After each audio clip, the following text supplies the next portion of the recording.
বড় সমাবেশের সভাপতি, অথচ তিনি মঞ্চের পেছনে বসে আছে। না ভালো পাঞ্জাবি, না ভালো পায়জামা, না ভালো টুপি, কোনো অহংকার নেই, সাদা শীতে মানুষ হয়ে বসে আছে। আল্লাহ আকবার বলেন। শিবিরের কেন্দ্রীয় সভাপতি জাহিদুল ইসলাম তিনি নিজে দাঁড়িয়ে আছে আর সবাইকে বসার ব্যবস্থা করে দিয়েছে। আলহামদুলিল্লাহ বলেন। এটাই হলো আদর্শবাদী সংগঠন। কিছু দৃশ্য দেখার পরে কলিজা শীতল। যিনি সভাপতিত্ব করেছেন আমাদের জাতীয় মসজিদ বাইতুল মোকাররমের সম্মানিত খতিব আল্লামা মুফতি আব্দুল মালিক হাফিজাহুল্লাহ, তিনি এতটা সাদামাটা সাধারণ মানুষ, এত বড় সমাবেশের সভাপতি, অথচ তিনি মঞ্চের পেছনে বসে আছে। না ভালো পাঞ্জাবি, না ভালো পায়জামা, না ভালো টুপি, কোনো অহংকার নেই, সাদা শীতে মানুষ হয়ে বসে আছে। আল্লাহ আকবার বলেন। আর ইসলামী ছাত্র শিবিরের যিনি কেন্দ্রীয় সভাপতি আমাদের কলিজার টুকরো প্রিয় ভালোবাসার ভাই জাহিদুল ইসলাম, সাংবাদিক মাহবুবুর রহমান তার অফিসে ডেকেছে এই প্রোগ্রামকে সফল করার জন্য, ঘোষণাপত্র তৈরি করার জন্য। সব রাজনৈতিক দলের নেতা, সব পন্থী আলেমেরা তার অফিসে গিয়েছে।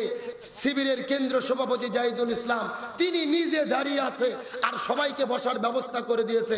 আলহামদুলিল্লাহ বলেন। এটাই হলো আদর্শবাদী সংগঠন।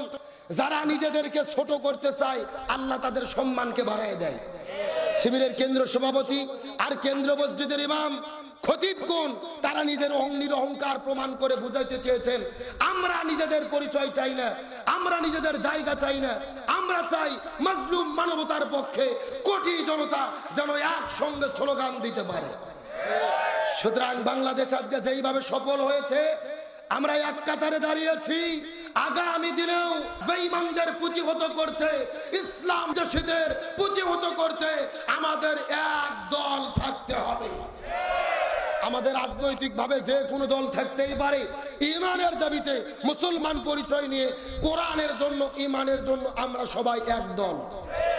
আল্লাহ তাআলা আজকের এই সমাবেশ শুধু সমাবেশ নয়, এটা নতুন এক ইতিহাস, বাংলাদেশের জন্য নতুন এক মেসেজ। এই সমাবেশের দ্বারা নরেন্দ্র মোদীরও ঘুম হারাম হয়ে গেছে। কথা কর না কা?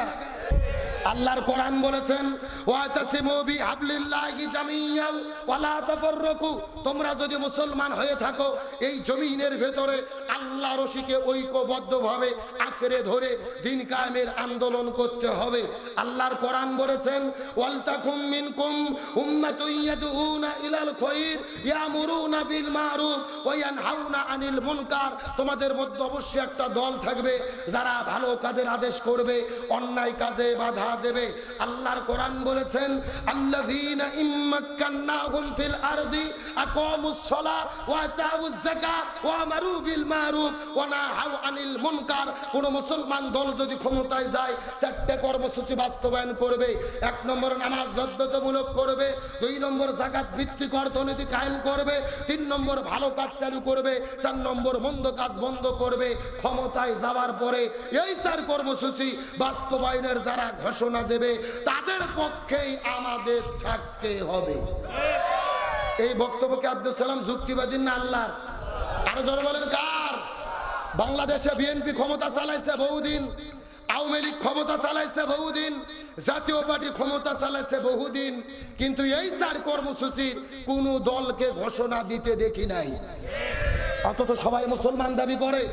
এখন হিসাব করে দেখতে হবে এই 4 কর্মসূচির পক্ষে যারা আমাদের, তাদের পক্ষে থাকতে হবে। আমাদের গাইডনেস দিয়েছে আল্লাহ। সুতরাং চিৎকার করে বলেন, দল যদি করাই লাগে কিসের দল করব? রাজনীতি যদি করাই লাগে কিসের রাজনীতি করব?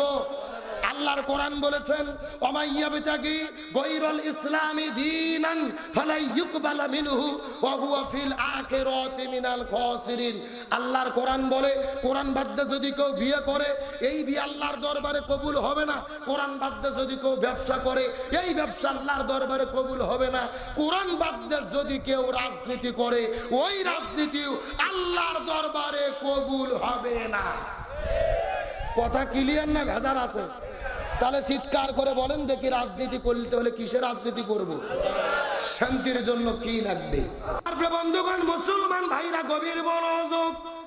এই জন্য আল্লাহর কোরআন কত সুন্দর করে চমৎকার করে বলেন, ওমান আরাদা যিকরি ফাইন্না লাহু মাঈশাতান দাঙ্কা ওয়া নাহশুরুহু ইয়াউমাল কিয়ামাতি আমা। আর জোরে বলেন আল্লাহু আকবার। সূরা তাহা 16 নম্বর পারা 19 নম্বর পৃষ্ঠার 13 নম্বর লাইন 124 নম্বর আয়াতে কারিমা। তাফসীর ইবনে কাসিরের মধ্য থেকে বলতেছি, আল্লাহ তাআলা ডাক দেয়া বলে, পৃথিবীর মানুষেরা গভীর মনোযোগ। এই জমিনের মধ্যে যদি তোমরা শান্তি পেতে চাও, ব্যক্তি, পরিবার, সমাজ, রাষ্ট্র, রান্নাঘর থেকে শুরু করে সংসদ ভবন পর্যন্ত কোরআন বাদ দিয়ে যারা জীবন পরিচালনা করবে আর জমিনের মধ্যে শান্তি শান্তি জিকির করতে থাকবে, এদের জীবনে কোনো শান্তি থাকবে না। মাঈশাতান দঙ্কা, আমি আল্লাহ তাদের জীবনটাকে অশান্তিতে ভরে দেব। আর জমিনের মধ্যে যারা কোরআন মেনে চলবে না, হাসরের ময়দানে আমি আল্লাহ তাদের দুই চোখগুলোকে কানা করে, অন্ধ করে আল্লাহর কাছে তাদেরকে উত্তোলিত করব। নাউজুবিল্লাহ বলেন। তাহলে যারা কোরআন মেনে চলবে না তাদের জীবনে অশান্তি দিবে কে? আর তাদের দুই চোখকে কানা করে, অন্ধ করে হাসরে কে উঠাবে? তাহলে চিৎকার করে বলে শান্তির জন্য কি লাগবে? এই জন্য আল্লাহর কোরআন বলেন, ফামান তাবিয়া হুদায়া ফালা খাউফুন আলাইহিম ওয়ালা হুম ইয়াহজানুন। লক্ষ্য করেন, এই যেখানে আপনারা লিখে দিয়েছেন আব্দুল সালাম যুক্তিবাদী, আমি যুক্তিতে কিছু কথা আপনাদেরকে বুঝাই। মনে করেন বাংলাদেশের ঢাকা শহরে বিশাল বড় একটা পানির ট্যাঙ্কি আছে। যেরকম কিসের ট্যাঙ্কি? ওই ট্যাঙ্কির মধ্যে থেকে পাইপ দিয়ে দিয়ে বাংলাদেশের 64টা জেলায় পানি সাপ্লাই দেওয়া হয়। কিন্তু ঢাকাতে যে পানির ট্যাঙ্কি আছে, ওই ট্যাঙ্কির ভেতরে একটা মরা বিড়াল মরিয়ে পৌঁছে গন্ধ উঠে আছে। আমার কথা বোঝা যায়? এখন একটা পাইপ আস্তে আস্তে আস্তে আস্তে আপনাদের সাতক্ষীরা শহরেও এসেছে। এখন বলেন তো, পাইপ দিয়ে যে পানি বের হচ্ছে, ওই পানি ভালো না গন্ধ? আরো জোরে বলেন। এখন গন্ধালা পানি বের হওয়ার পরে এই যে এইরকম সাতক্ষীরা জেলার যত বড় বড় হুজুর আছে, ইমাম, মুয়াজ্জিন, খতিব, মুফতি, মুহাদ্দিস, ফকি, সব আলেমদেরকে ডেকে বলেছে, এই হুজুরের গোষ্ঠীরা, এই যে গন্ধালা পানি বের হচ্ছে, তোমরা সবাই মিলে ফু দিয়ে দিয়ে পরিষ্কার করো। হবে? কতক্ষণ হবে? আচ্ছা, সাতক্ষীরা জেলার হুজুর তো দূরের কথা, কাবা শরীফের ইমাম যদি আসে বিসমিল্লাহ করে ফু দেয়, পানি পরিষ্কার হবে? বলেন তো, পানি পরিষ্কার করতে গেলে কি পরিষ্কার করা লাগবে? হ্যাঁ, বুঝেছেন? ওই ট্যাঙ্কি পরিষ্কার করতে হবে। এবার আসল ওয়াজ শুনেন, আসল ওয়াজ। এই বাংলাদেশেও শান্তি প্রতিষ্ঠার একটা ট্যাঙ্কি আছে, যার নাম হলো সংসদ ভবন। আরো ধরে বলেন। আর সংসদের ভেতর থেকে বাবার আইন, দাদার আইন, চাচার আইন, খালুর আইন, ফুপুর আইন, কার্ল মার্ক্সের আইন, লেনিনের আইন, পুতিনের আইন, সক্রেটিসের আইন, প্লেটোর আইন, ধর্মনিরপেক্ষতাবাদ, জাতীয়তাবাদ, সোশ্যালিজম, ক্যাপিটালিজম, ভারতের আইন, ব্রিটিশের আইন, মানব রচিত তন্ত্র মন্ত্রকে জুতো এবং ঝাঁটাপিটা করে যতদিন পর্যন্ত কোরআন সংসদে ঢুকাইয়া কোরআন দে বাংলাদেশ চালাতে না পারবো, ততদিন পর্যন্ত এই জমিনের ভেতরে শান্তি আসতে পারে না, পারে না, পারে না।